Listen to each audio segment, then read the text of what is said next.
नमस्कार दोस्तों। आज मैं आपको एक किस्सा सुनाने जा रहा हूँ जो काफ़ी ही डरावना है।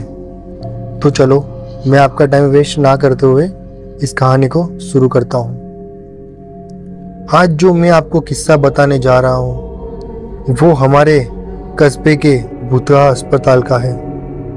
ये अस्पताल काफ़ी भूतिया है। सारे कस्बे के लोग इस अस्पताल को भूतिया अस्पताल कहते हैं।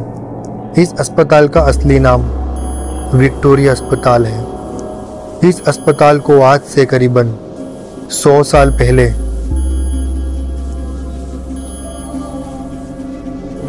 अंग्रेजों ने बनवाया था।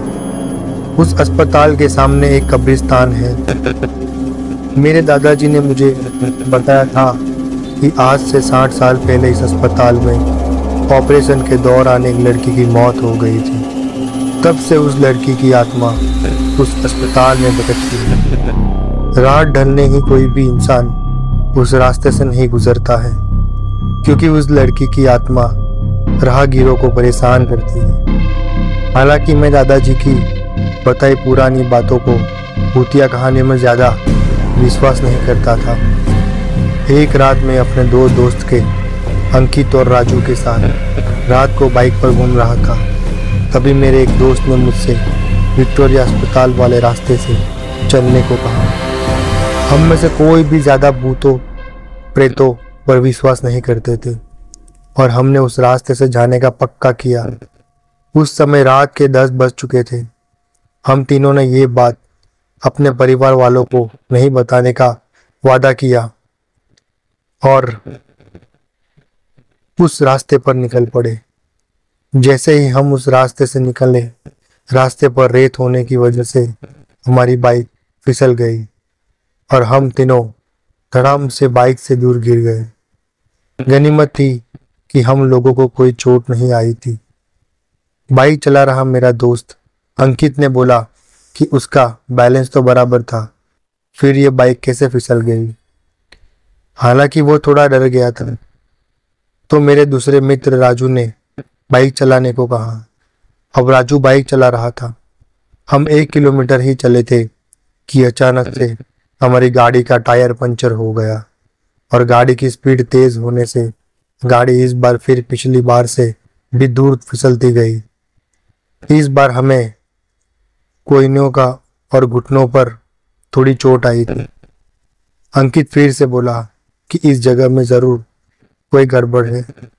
हम लोग वापस उल्टे ही चलते हैं, लेकिन मैंने और राजू ने उसकी बात नहीं मानी और बाइक उठाकर पैदल चलना शुरू कर दिया।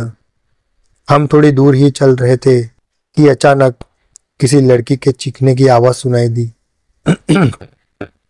ये सुनकर हम रुक गए और अंकित बोला, यार तुम लोगों को चीखने की आवाज़ सुनाई दी क्या? हमने उसकी बातों को अनसुना कर कहा कि कोई जानवर की आवाज़ होगी।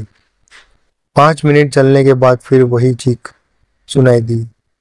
इस बार तो हम दोनों को भी थोड़ा डर लगने लगा।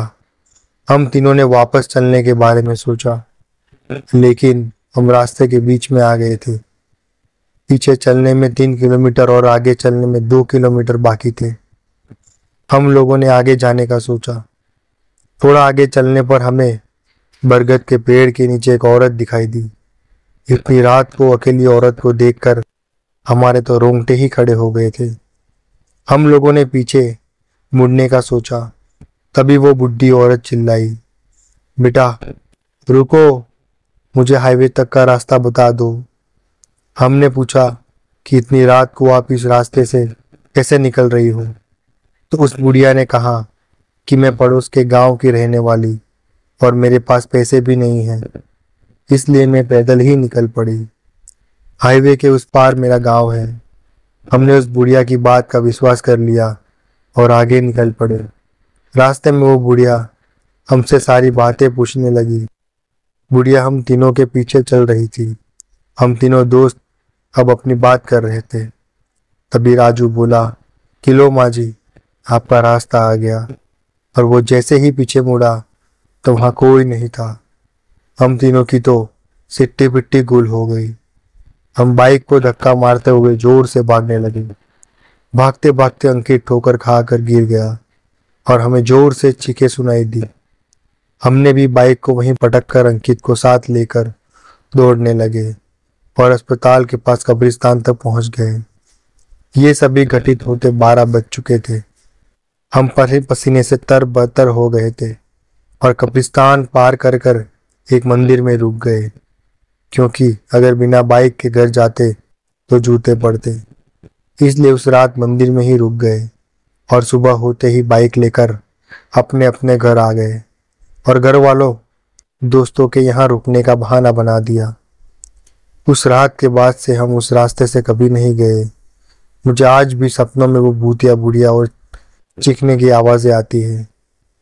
और दोस्तों, आपको अगर ये कहानी पसंद आए तो हमारी इस कहानी के लाइक कर देना और हाँ, हमारे चैनल को सब्सक्राइब करना ना भूलना, ताकि ऐसी ही और कहानी आपके लिए लेके आए।